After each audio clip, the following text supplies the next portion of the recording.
Let me introduce you to Omer Faruk Gergerlioglu. He's a member of the Turkish parliament representing the HDP and the region of Kocaeli. In 2016, he was sentenced to 2.5 years in jail for tweeting a picture depicting mothers behind a symbolic coffin draped in a Turkish flag and one with the Kurdish workers' flag, the PKK. PKK, don't forget, is a terrorist organization.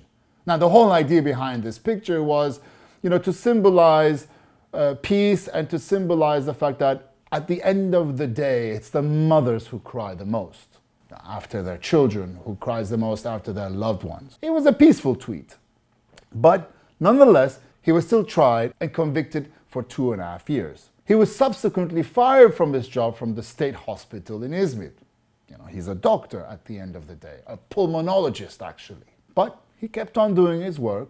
He's one of those guys that battled human rights, that battled the people who don't have a voice. It doesn't exactly have to be all Kurdish. Actually, it wasn't all about Kurdish problems. It was every Turkish problem. He was basically the voice of the people of which their human rights were violated.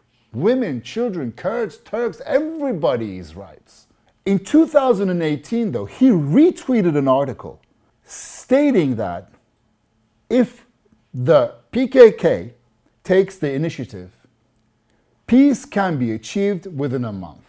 That was basically the article. The article was printed on T24, which is a news website.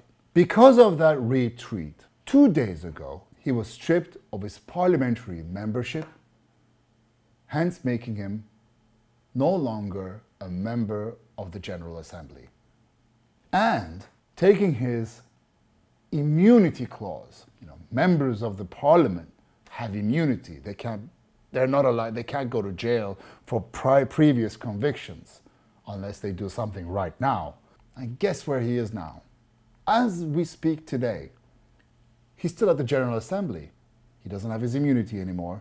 He's not a member of parliament. But because of this whole charade that's happening around him, he decided I'm not going to leave.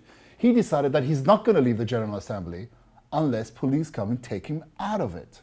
Now, you may not agree with everything that he said, but the most interesting part about Omer Faruk Gergerlioglu is that he's a graduate of religious vocational schools. Yeah.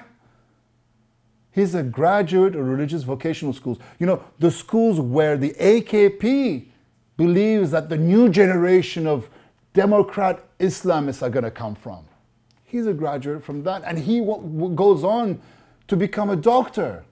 I got another one for you. He's not Kurdish. Yeah, he's a member of the HDP, or was a member of the HDP, but he's not Kurdish at all. He's just a guy fighting for people's rights. And this is the treatment we give him. Such a shame. He could have been a beautiful example of the AKP. Vocational religious school, becomes a doctor, fights for human rights. Almost feels like that's how the AKP started at the beginning. But that was a long time ago. Things change in this country very quickly.